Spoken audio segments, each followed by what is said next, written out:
Joseph was one of the 12 sons of a man named Jacob in Canaan. He had 10 elder brothers and 1 younger brother. Joseph's mother had died when she gave birth to his younger brother. Joseph and his brothers helped their father in the field. They also herded the sheep. Joseph was the favorite child of Jacob since he was young and innocent. Jacob spent a lot of time with Joseph. This made the brothers very jealous. On his 17th birthday, Jacob gifted Joseph a beautiful coat that had all the colors of the rainbow on it. Joseph was very happy, but his brothers were not. They were now even more jealous. They felt that their father did not appreciate all the hard work they were doing for him. One night, Joseph had a strange dream. He was very excited, and he went to his brothers who were herding the sheep. "Hey, Simeon, I had a very strange dream yesterday night. You should hear this." "Oh, look! Daddy's little pet had a dream. Don't waste my time, boy. I have a lot of work to do. I can't sit and dream all day like you." "No, listen. In my dream, we were all tying up sheaves in the field. All of a sudden, my sheaf stood upright while your sheaves bowed down to mine." Simeon looked scornfully at Joseph and then at his brothers.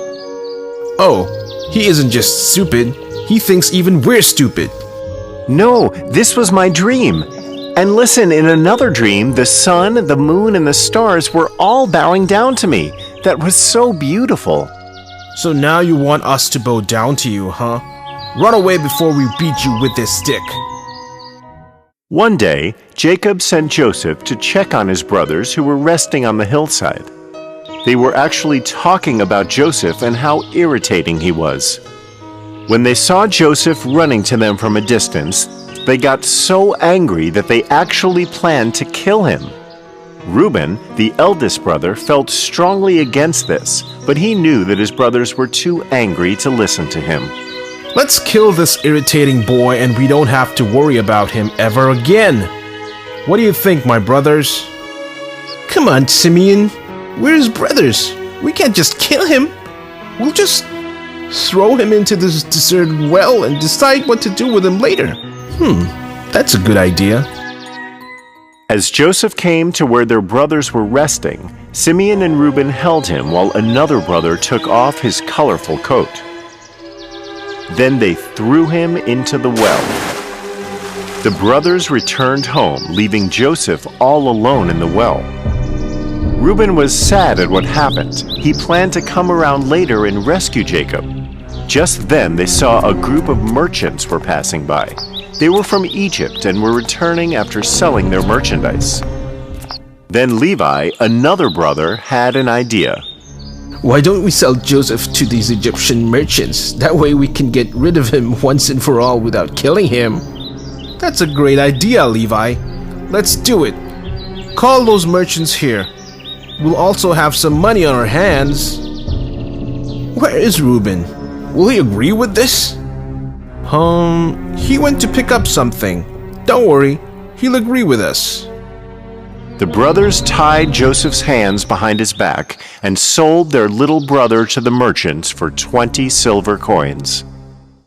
When Reuben came back, he was terrified to hear what his brothers had done, but he could not say anything.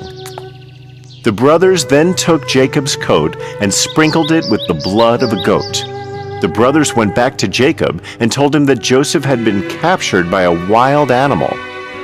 Jacob burst out crying, and he was deeply saddened for his favorite son's loss. Joseph was sold to a very rich Egyptian named Potiphar.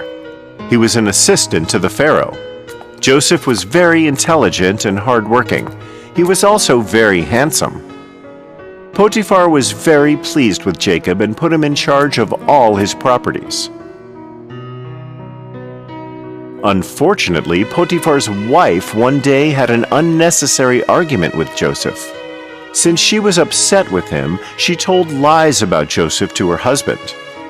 Potiphar was angry with Joseph and he sent him to jail. When in jail, Joseph overheard two prisoners talking to each other. One prisoner was a servant to the Pharaoh, and the other was a baker. I had the strangest dream yesterday night. I wish I could make some sense of it. My dreams are even more weird than yours. Maybe I can help you. I can help you understand your dreams. Haha, you're just a boy. How are you going to understand my dreams? I do not interpret them. My God helps me. I will try to tell you what they mean. My God surely has a message for you. So the servant described his dream to Joseph. Joseph listened to him carefully and told the servant that his dream meant he would be released from prison in 3 days and he would be taken back by the Pharaoh as his servant. Joseph asked the servant to remember him when meeting the Pharaoh and ask that he be released. 3 days later, the servant was released just like Joseph had predicted. But when he returned to the prison, he forgot all about Joseph, and because of this, Joseph remained in prison for 2 long years. One night, the Pharaoh had a strange dream and could not sleep. The next morning, he called all his wise men, ministers, and counselors and described his dream to them. Nobody had an answer to what it could mean. When the servant, who was in jail with Joseph, heard about this, he suddenly remembered his promise. He ran to the Pharaoh and told him about the prisoner who could interpret dreams. The Pharaoh immediately summoned Joseph. So, my servant says you can interpret dreams. He tells me you are extremely gifted. I am not capable of such things, Your Majesty. My God works through me. He can give you the meaning of your dreams. Describe your dream to me. Very well. In my dream, I saw 7 fat cows eating grass in a field. Then 7 thin, ugly cows rose up from the river Nile and swallowed the 7 fat cows. What does this mean? Joseph listened to the Pharaoh and then closed his eyes for some time. He walked across the room and came back to the Pharaoh. My lord, this dream you just described is very symbolic. It is a message from God. God is telling you that a great famine is coming. It will last for 7 years. There will be no food to grow, no rains. A lot of people will starve and die. Oh, that is terrible news. We are all doomed then. Wait, my lord, I am not finished yet. The dream came to you as a warning from God to prepare for the famine. There will be 7 years of plenty before the famine. So you can store up on food grains and livestock and other supplies during this period. You must make the most of this chance to produce excess food so that you can store it for later. Oh, you are right. Thank God I found you. This is great news. We will be prepared for the famine. We will produce plenty of food and build up storages for the difficult times. Thank you, Joseph. You are the most wise man in the kingdom. I am appointing you in charge of overseeing this work. Your Majesty, the honor is truly mine. These are not my powers. God speaks through me. I am simply conveying his message to you. Joseph helped the king to grow extra food grains and build storages during the 7 years of plenty so that people would not starve during the 7-year famine. He was also very popular among the people and earned their love and respect. The 7 years of plenty had passed by. The famine started. In the places around Egypt, animals were dying, lakes and rivers dried up, and people were starving to death. The people of Egypt had plenty to eat and drink because of the work done by the Pharaoh with Joseph. They had so much grain stored up that they were selling whatever was left to the people outside of Egypt who were starving. Jacob and his sons were struck by the famine as well. Their crops had all failed, and their sheep had died one by one until nothing was left. They had heard of the Egyptian Pharaoh who was selling food grains to people outside of Egypt. So Jacob sent his 10 sons to Egypt to get food for the family. Benjamin, the youngest son, stayed back with Jacob. When the brothers reached the palace of the Pharaoh where the food grains were being distributed, they saw a royally dressed man sitting on a high chair and supervising the distribution of the food. They approached him. It was actually Joseph, but they did not recognize him since it had been 10 years since they had seen him. But Joseph recognized his brothers. He realized that they did not know it was him, and he kept quiet. His brothers greeted him and then bowed down in front of him, just like the dream he had had when he was a boy. Where have you come from? We are from a faraway land called Canaan. The famine has struck us badly. We are a family of 12, and we have come to buy some food grains. Our father is waiting for us at home.